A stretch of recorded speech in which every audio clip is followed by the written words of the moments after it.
Mani Mahama and there why ye judgment be Eddie Ewana catching the moon inch moon so ever die. As a form of in a friend or a change of guards ceremony and no any idea what ye is also and a also for share Amanone and some so honorable Sam Yokujato Ablakwaku Piemu Ewa Buja or Nigeria my moon or dear to for your name say Ebano say a bibrema say ni biko be Juma Ewa Bibre Amino Ebiswa Abinaman and ni enko said ye bear one more be numa Ewokunum sozono omoso emfaso omubenya bi efri mu saso na shraj sabrei womo ahye bopa se bankata se dwirim ene proya womo ekun etia den saso na obepie mu dom kuma ene New Patriotic Party amayoko na sabo mu dia tudwa se eba ban ya waye no ho se wodi otietie omofa hodie bi so amanchire mu poten sese wode ba efa ewemhyen ebi ebepie mu ewo man mu no waye na dwese nyade se wodi mu enchire mu ebeba we say and in some kaye ka ho and am so for abana chebu ache and awie Midday eba be dash for mu ehye nyina fe kase no enchire mu His Excellency John Dramani Mahama Sabri wakwakopie mu African Center of Excellence program a ekoso Sabri ya na wo mu etipo eda so se wo mu di mfie edu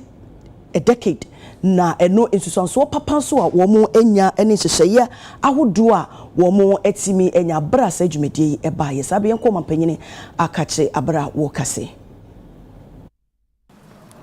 Ghana has been privileged to host some of the most impactful centers of excellence under the ACE program, and I'm sure these have been spoken about. Among them is our West African Center for Crop Improvement, WACCI, which has become a key player in enhancing agricultural productivity across our region. It focuses on improving crop varieties and advanced training in crop improvement and has made significant strides in our collective effort to address food security in our sub-region. The center has also produced numerous highly trained graduates who are leaders in agricultural research, positively impacting food systems in Ghana and across the broader West African sub-region. We also have the West Africa Center for Cell Biology of Infectious Pathogens, and that's a longer acronym, WACCBIP, which has also emerged as a beacon of scientific research and innovation in the sector. With a focus on infectious diseases, this center has contributed immensely to the study and diagnosis of pathogens that affect millions of people across Africa. The center's achievements include training a diverse pool of scientists who have played a pivotal role in advancing diagnostic tools and therapeutic methods, especially in the fight against emerging diseases. And during the COVID-19 pandemic, the center's role in research and testing was invaluable, further cementing its place as a leading health research institution. And I remember meeting the Vice Chancellor for the University of Ghana, Professor Nana Abahamfo, who was lamenting the loss of funding because the United States of America had pulled their USAID funding. And I assured her that we'll make it up in our own budget. And I'm happy that the Minister of Finance fully provided for the $156 million that was pulled out to be able to allow the critical research that they're undertaking to go ahead. Ghana also boasts of hosting the West African Genetic Medicine Center, which stands out as a pioneer in genetic research and counseling services. As the first of its kind in sub-Saharan Africa, WAGMC has made remarkable progress in tackling genetic health issues, such as sickle cell disease, through innovative diagnostic methods and personalized care. Its efforts in promoting genetic testing and awareness has been transformative, particularly in Ghana, where genetic health challenges are of major concern. These centers have not only fostered cutting-edge research and innovation, but have also trained a new generation of African scientists, positioning Africa as a key contributor to academic research and research advancement. It is important that these remarkable achievements and the increasing potentials of these institutions across the continent are sustained. Sustainability is a shared responsibility, and as the African Centers of Excellence enter their second decade, there's a growing commitment to building strong foundations for long-term impact. While continued donor support remains a vital part of this journey, we also recognize that we must accelerate efforts to complement such funding with increased national investments. We must put in more money ourselves into these centers of excellence. Institutional resource mobilization and with industry. Indeed, our innovation in these 8 centers must be aimed at having tangible impact on the communities we serve. There's the urgent need for innovation in urban planning, in pollution, organic farming and fertilizers, and so many other urgent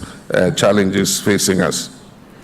By aligning academic work with national and regional development goals,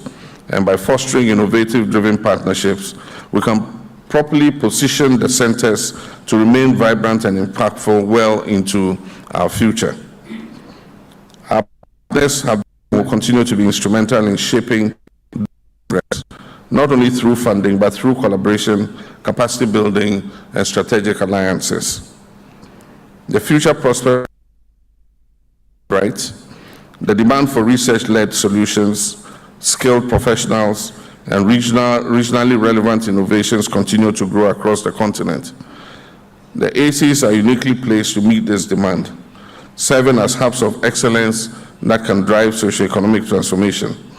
With sustained support from governments, donors, and the private sector, centers can scale up their impact, can deepen regional cooperation, and lead Africa's charge towards a knowledge-based future. Ghana stands ready to work with all our partners, old and new, to ensure that the next decade of the ACE program delivers even greater results for our people and our continent.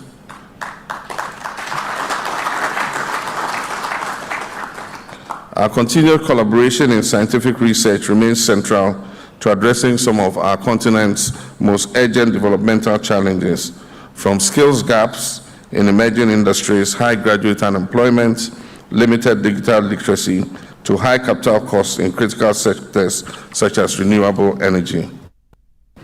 Building strategic partnerships between universities, industrial actors, and public institutions remain our surest way in ensuring that higher education is responsive to the needs of our economies.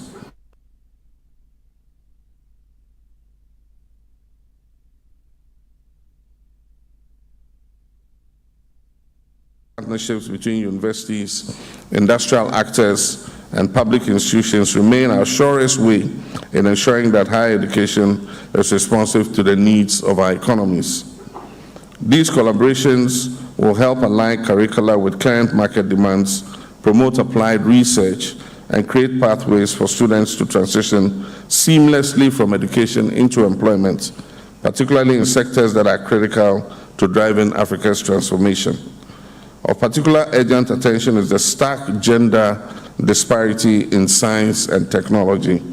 where women remain significantly underrepresented. It is imperative that academic institutions promote gender-inclusive policies and expand opportunities for women to thrive in these disciplines. In this regard, it is important to commend the African Centers of Excellence for its remarkable contribution to supporting women in STEM education.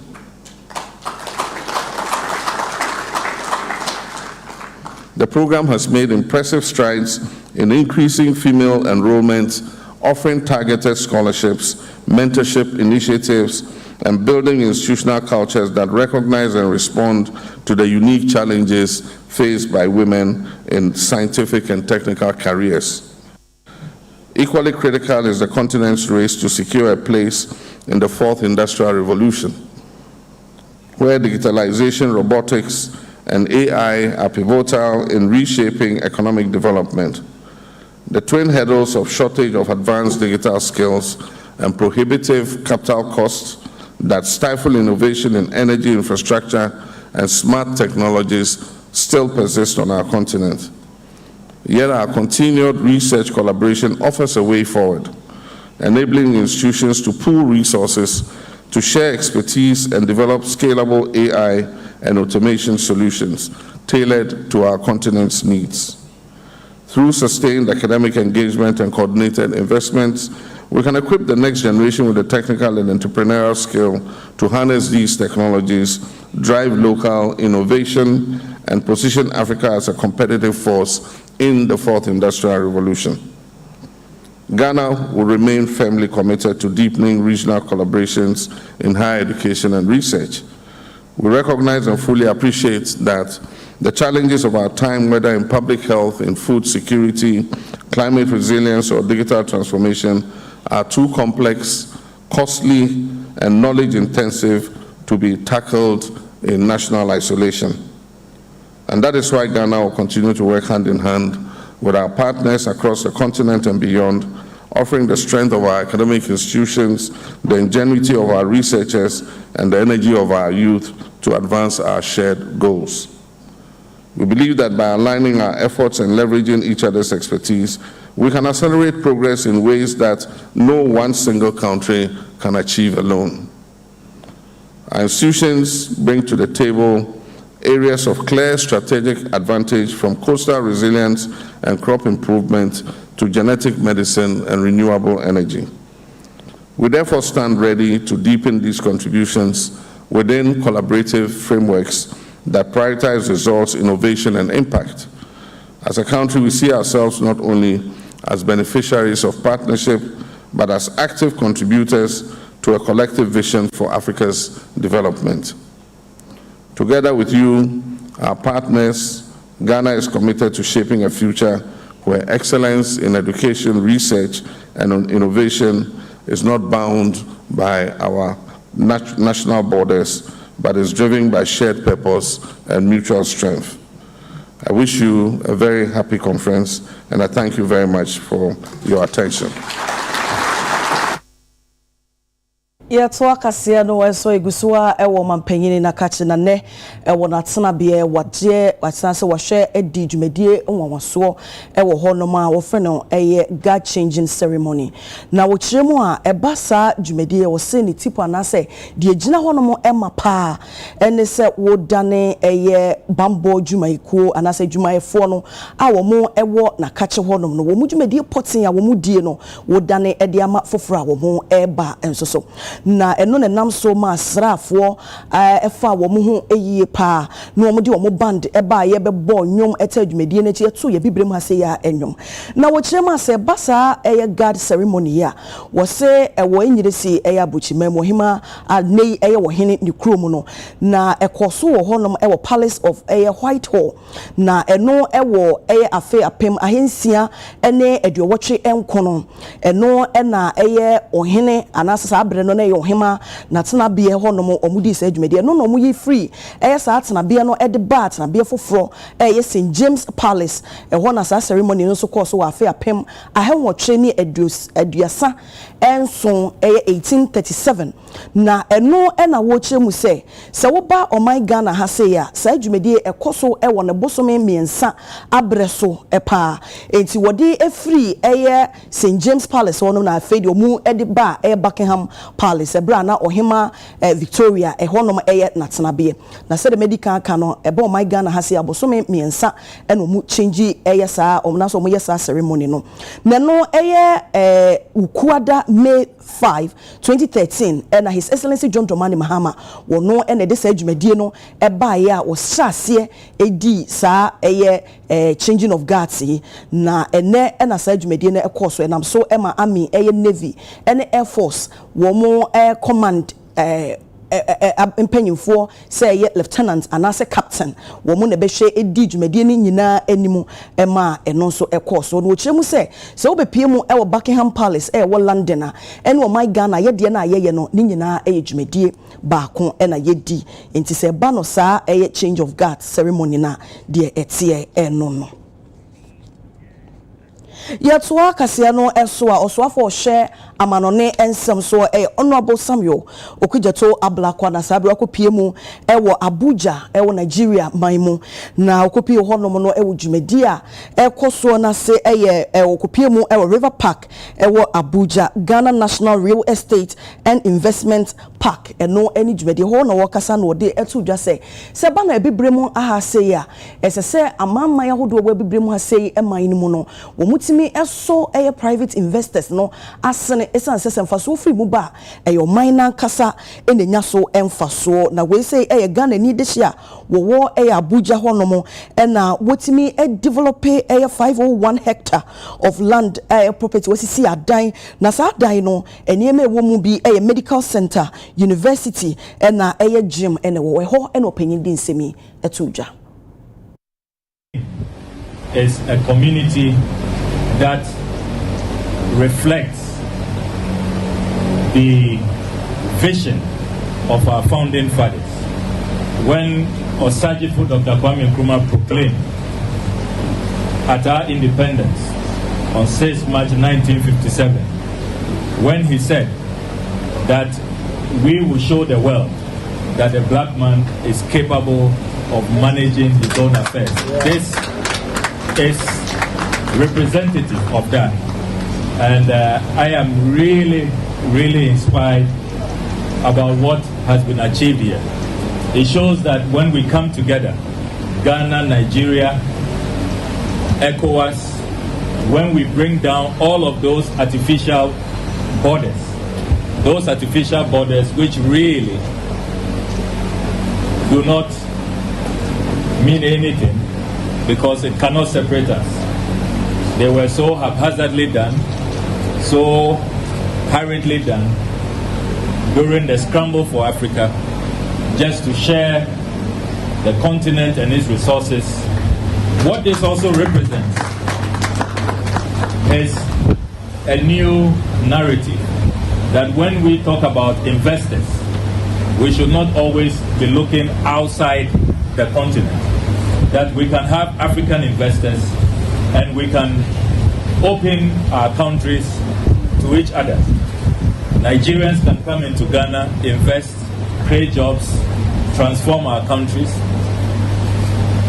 and it should be possible for Ghanaians to come into Nigeria and also create jobs and transform the landscape, transform the kaleidoscope of Nigeria. And that is what we see today. Minister,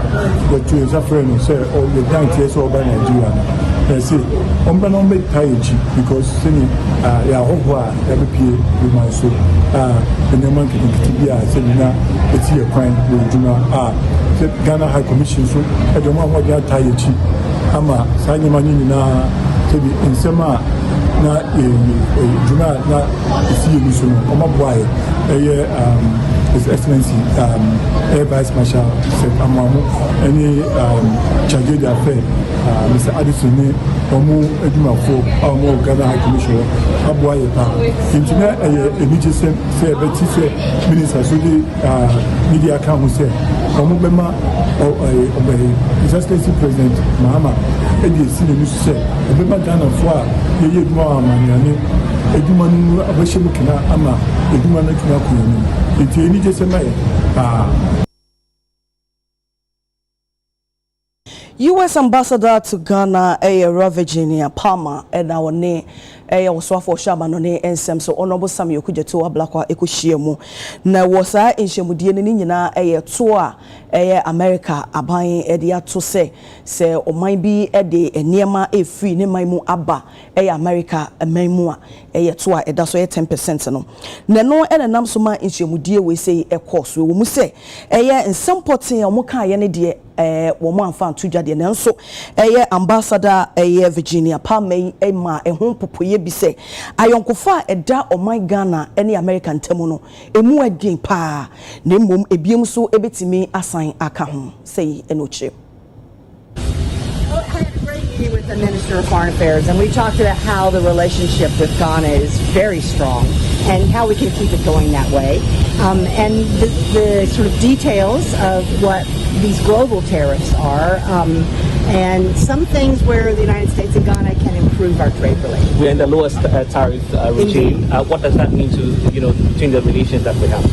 Well, I hope that it means that Ghana will have some benefit vis-a-vis its competitors, but we'll dig in and continue to talk. Do you feel you've convinced the minister enough? Do you think the minister and I are good friends? Is a bit high for Ghana as a developing country? Thank you very much.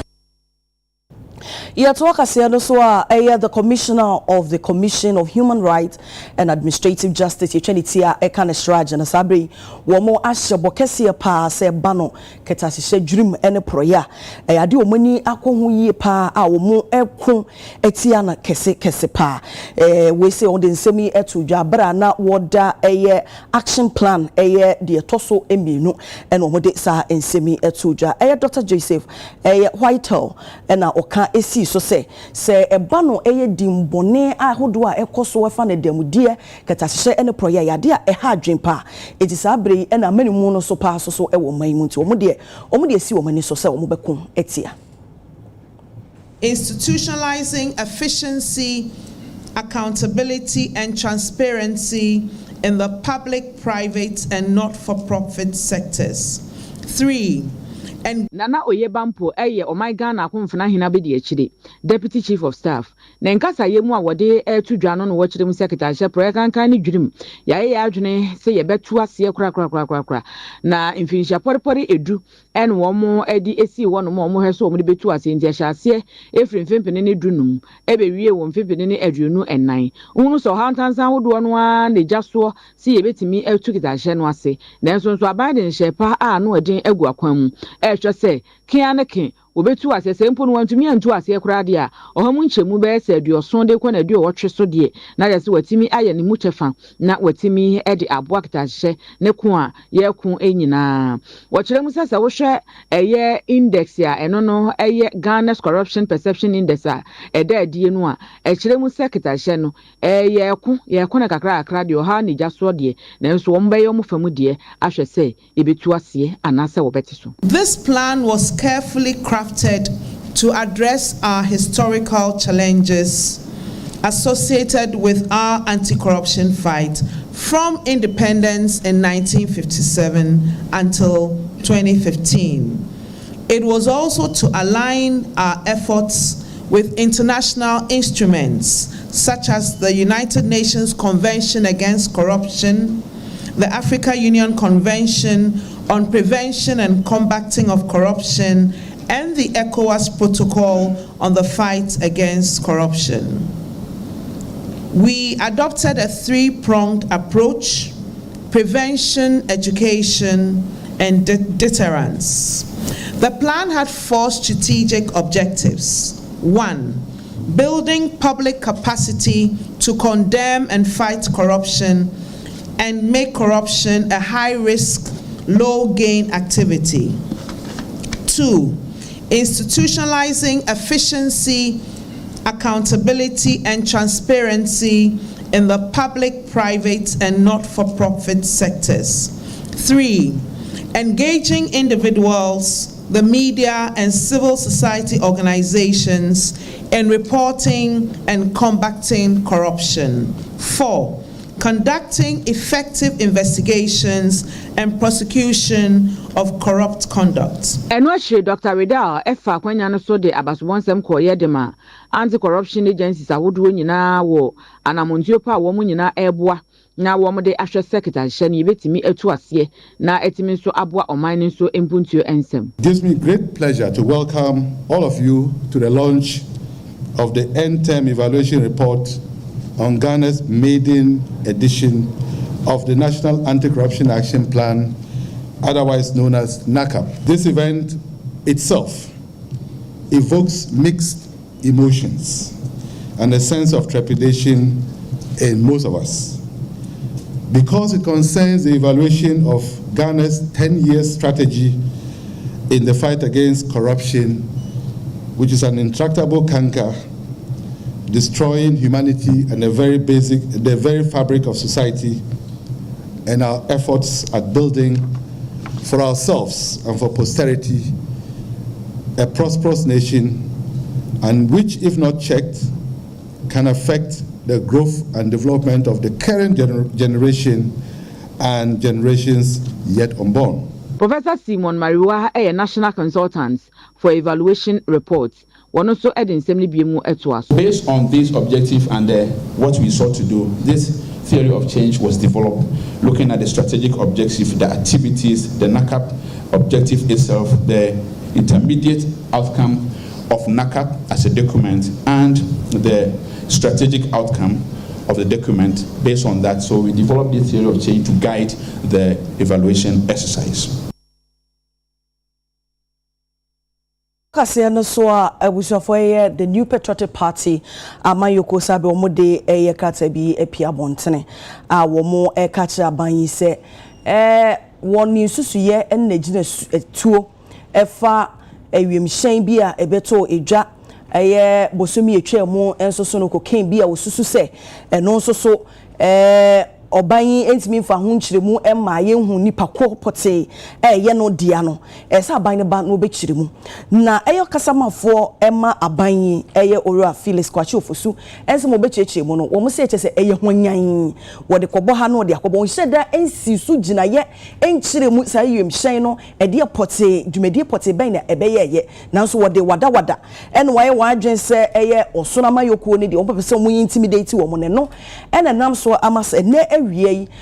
womo Director of Communications Ora Ahiagba yenya no ewa ahoma ne so Mira Ahiagba utemenka mema wakwaba eba UTV Premoka so ya me nya design nya me adom me ho ye pa na won so nya adom ho yo yenhwe krata ya apia bonti me kai se aban kasamafo de betu dwa se monsam a mo kan nyina enkanka Reverend Team Fojo woni nyina so asem na woka ne saa watra isansa aban ne kwato ne nsafre ne se womra no meka security agencies no ho na niema wotimi enya no wonfa mo nhwehwemu na afei de wo se wogina committee nanim ene kasaye saa bere yi wo de krata apia bontene kasa sa akoye se wo mo mpese wo mo de no kore no ebaba betodwa emu chemu pa ene sei yo me na meda ma di akonya yi etia Ghana fo nyina mo a be am no kasa yi imagine my own na sege pa na ekosu na yemba yimu endi na sa na endi for ababeje akunyi na emunsem drug the money laundering somewhere baba ha say yetumi hwe ne yeka na yedi yi tuyi no nipa bebre afre me nipa bebre ekasa sege pa na aba na somebody na ne se Ghana ha e wo maku a omohwe da drug ne money laundering semi so yes, and you want to say that drug and the money laundering, the brain because and I'm so my terrorism, ecoso, and I'm so manipa brabo to me say, Omufa and no bonne in the Akano. And he say, any pay the bomb by say, and combat money laundering because I'm a Biako finance terrorist, Bakodi, some bonnet over, not drugs as well. And to Ghana, as a man, you are so dear. So say we make sure things be asomudie na ye de aboa enti ye wo NACAP any other allied security services a mo hwesa ayi so ye wa bakosem so etachiri a say nsem yi ba omo a edi enimu echirekire mu ebu hu konta etre Ghana fo na editre authorities parliament na editre defense and interior committee ni mpanyefo da no na omohu awo ye bi have said bibia ekosu bia no enya de bone a akwakofa hawa bregana eno na asemu wi abana ye minority caucus of parliament ye Ira in Fojo say ombedi enibu na onfa nsembin tuja start playing here by start playing the enu na ye play no hu semonko where the draft bia there two different arrests on my for Cape Coast ne Sakrade second aba kokura second be no kwa na efa NDC for parliamentary candidate ho enti na o bi say nyoma we ya kosu nyina no won so Ghana kan ko enti no emunchire mu ni say ban ye pe update e wo sa ko ke ya te ne Cape Coast ne second e na play so so ba ye pe se hulu dia play ne be ye because the ISCC is in the say, it be a star plane or buy or the enroll the bonnet cocaine and it's a car and a buyer. And a buying a bedroom. Now I know not buying no. You can say all my security agencies, every man to the moon because we'll be in the Juma. That's a security for the babies and common. Omako koye adeno politics ene yako frɛ yenia telesquatching so on trying to office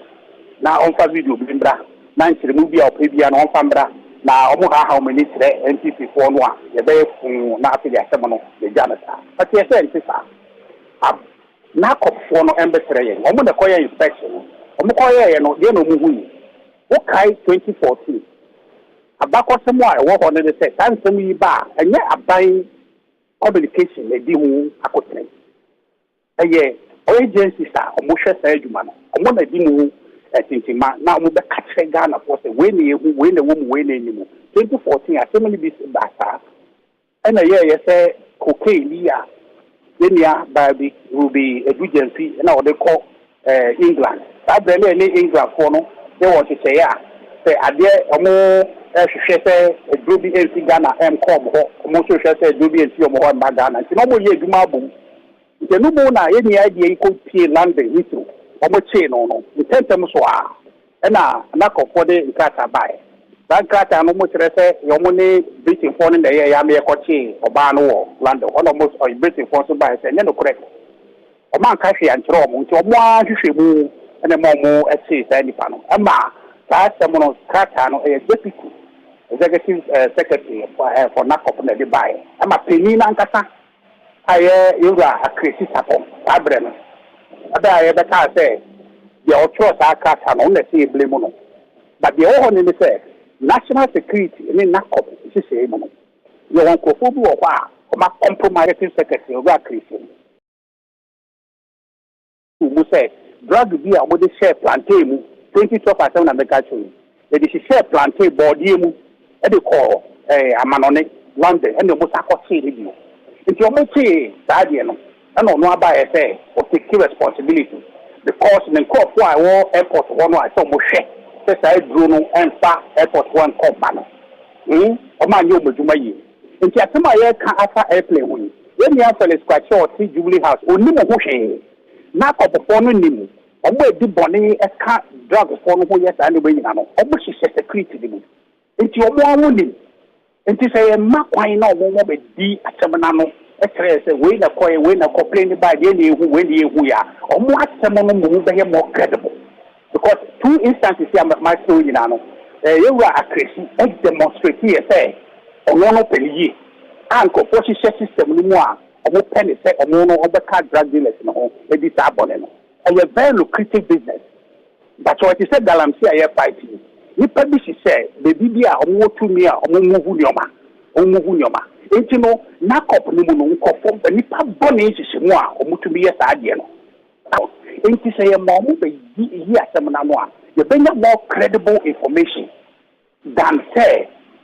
Jubilee House for chofosu or kika second hand information by the way no some of the abanyina enti so kura enti ya kan nso mo ji hayi se mo ha o mani na tele se ti akonya ti no kata o evidence bi enu ho mfa ne de enya asem no and it doesn't lie in its mouth to say evidence or one as evidence no security for no mo ye hwehwemu no mo fa asem no bra no he's not a security person there will be a car kire no and worker that example we ma o yi papa o ma ni bo ama during that 2014 or by the car said their security for the car no kwa nya no correct deputy secretary executive secretary the ban or by say and no correct the key thing is that security for no embe kata obi ani na juma okay embi wo ho a ese ohina no ne o chamia no okay onyai NDC for President Bahama only politics in primo na all ma atemi be NDC MPP asem ye ma professionals no emfa omani anuyi emfambra na Ghana ko nyina ye ntie ye wo okay oranya ba asema wo kan asesi yi wa kire mu se idea bano security agencies na omuntumi ema abontene emefa muaye emaya na se de ekoso pote omunhwehwemu no emetoja nanso mo krata modi epi abontene wo kasa sesi asukura sign board so say sa second d koki hu sika botin kopo enya asem ko $350 million ene emu $150 million ni nyina ye different wo sa kasi so say NDC for wo mo nipa bia ne ho bon asem no ususu anasa wo kensi so esa se aye nhwehwemu enya emetoja well 150 second year no eba ye no they are reporter any reporter ya tete efa ho no allegedly what okay they are cocaine ye ne dia na te nam no so a cocaine no emu ho ye krum ha no efa no no okay the same way see aye kan kai papema sika bi o so say no mo dia alaji bi yo mo kata alaji no say alaji we wu nwanwa sebeti ne you papa ni picture baby ti dey question e bisa ne say why pa na ti say tan me ya papa you update ya tiba mu ko Ghana po democracy ni ye o mani ye dia Ghana po dia ani ye dia so mo so mo hwe so baby ko so na kai na ya papa ye timu chiremu a o mo e ma so dia so mo ba tremo nya say bia o mo dia be asem die na ye tagbeke nti ko na ye ka say MPP for ye say there bi o mo ba ka say mo nya asem die asem nti o mo nyai politics na mo dia de le yan o mo ma na ko okay yo re here ba mi ja wa ma wa kokora no eye bosumi etwa mu ye yi e na mo de krata pi abontene e kan se eye enkane mrase bedwani o dome kwa benya onobo ajasafo matomonsa e de afre no se o ma mehia eye committee na enei ababeto jase wakwakopi mu ho na so mo de krata bi so pi abontene se motu aseda eye ni hie mu de no motu aseda nso se manfa communication bia man ka bi man cho no letter bia mpacho no so anu yie no etesei me na da se na maka se we de asumde komo enti mo de na emfancy ha na se edapo na ti se nya ko yie na ye militia na hu nya se edibasa bontin a edibasa bontin wa de de eya speculation kwa na ba mount yen to yebo enti motu aseda na anase koso ne no you obisa secretary secretary to the committee no election review committee no on na me on touch e sakata na idea say on kwan say o ka ho bibia o be ka kire okay bakrata de bia pia bontene se motu aseda ai okay no good enough for public consumption but as to say mo born na mane amamo na se ya ka say wakwakopie mu ho no mo but I want to say be ano ye be but at this point in the let's say me and quick sa about try so but my say abe boy pa oye owre here banka wi ma no so anka me so be me de pa okay mate ye better was pass you pusi o ma me you about try so but my say abe boy pa anka me so be me de pa yo ma wase na waje yeso abusiafo Owura Richard Ehiagba director of communications na yete ne nka eno nti anu yi a wode abreye eno no ye home kase no so ye besa basisia